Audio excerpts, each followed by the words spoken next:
હે ઓલા એ તો દડો અહીંયા આવવા દીધો. હારું છું દડો વાગ્યો નહીં. ભોળા દાદા મને એક વિચાર આવ્યો. હું? તમે એમ માનો ને તમને દડો વાગ્યો જ છે, પણ યા દડો વાગ્યો નથી તો એમ કેમ માનવું?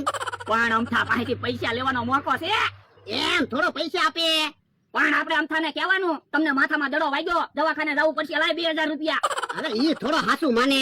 હે તો એક કામ કરો, માથામાં વાટકો બાંધી ગયો એટલે આપણે અમથાને કેવા થાય ને, જો માથામાં દડો બહુ વાગ્યો, માથામાં કેવો હોજો સડી ગયો. આ ઈ હાસુ હતું. જલ્દી જલ્દી માથામાં વાટકો બાંધી ગયો, અમથો આ બાજુ આવે છે. એ હારું. ઓ બાપા, ઓ બાપા. હે દડો તો અહીંયા પીડ્યો. ધ્યાન રાખીને દડે રમતા હોય તો જોતો ભોળા દાદાને કેવો દડો વાગ્યો. એટલે આ દડો ક્યાં વાગે એવો છે? હવે જોતો ખરો ભોળા દાદાના માથામાં કેટલો હોજો સડી ગયો. તો એક કામ કર, તું મારા માથામાં દડો મારતો વાગે.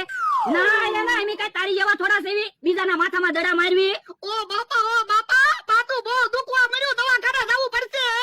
હે લાવે 2000 રૂપિયા લાય, દવાખાનાનો ખર્ચો હાલ. હું 2000 રૂપિયા હું કામ આપું? આ દડો ક્યાં વાગે એવો છે? તો ઉભો રે, હમણાં એમ પાંચ બોલાવી બધાને કેવી તે દડો વગાડ્યો ને એટલે ભોળા દાદાના માથામાં હોજો સડી ગયો. એ હારું અલે. ઓ બાપા, પાતું બહુ દુખવા મળ્યું. ધ્યાન રાખીને રમતા હોય તો. હું માથાકૂટ છે એ જોવો ને, અમથાએ ભોળા દાદાના માથામાં દડો વગાડ્યો. બકુલભાઈ જોવો તો દડો વાગે એવો છે? ના ના દડો તો વાગે એવો નથી. તો એના એની ખોટું થોડા બોલતા આવજો. જો તો માથામાં કવડો મોટો ઢીમલો થઈ ગયો. હે ઉભા રહ્યો તો. હે માથામાં તો વાઇટકો છે. હે બાપા બાપા તને કોણે લાવવાનું કીધું? આવવાનું તો. એ હારું. હે ખોટા નાટક કરતા હતા. લાવો મારા 2000 રૂપિયા. પૈસા પાછા નહીં મળે હો, દડો ભોળા દાદાના માથામાં વાગ્યો જ છે. અંથા જલ્દી દડો લઈને આવીને. એ હારું 2000 રૂપિયા લઈ ગયા ને, તમે ધ્યાન રાખજો. હા કેમ ભલે 2000 રૂપિયા આવી ગયા ને. હવે ભલે ઈવડાઈ દડે રમતા. કેમ રમતા દડો લઈને આવવામાં વાર લાગી? ડોહોની 2000 રૂપિયા લઈ ગયા.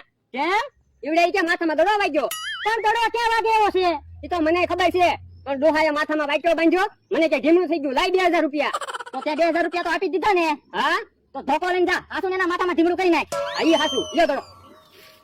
આમ તો આવે ને તે હું આપણે કેશ રમી. એ હારું ભલે દાદા 2000 રૂપિયા આવી ગયા, હાલો ગામમાં કાંઈક ખરીદી કરવા જઈએ. ના રે ના, ગામમાં કાંઈ જવું ના. 2000 ભલે રહ્યા. ઓ બાપા.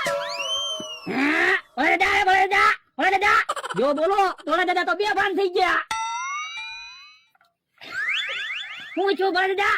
બાપા તને ખબર તો છે અમથાએ ધોકો માર્યો. હા બહુ વાગ્યું. ઓ બાપા, પાતું બહુ દુખવા મળ્યું. મને તો એવું લાગે હાથું ઢીમડું થઈ જાહે.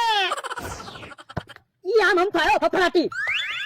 એમ થા ભોળાને ધોકો માર્યો. હા એક ધોકો તો ડોહો બેભાન થઈ ગયો.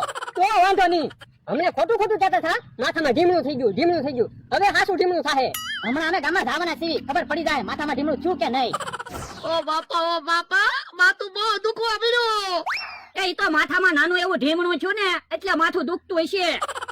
જાતો કાચ લેતાય તો. એ હારું. અરે રા અમથાને માથાકૂટ નો કરી હોત તો હારું હતું. ઓ બાપા. યો કાસ.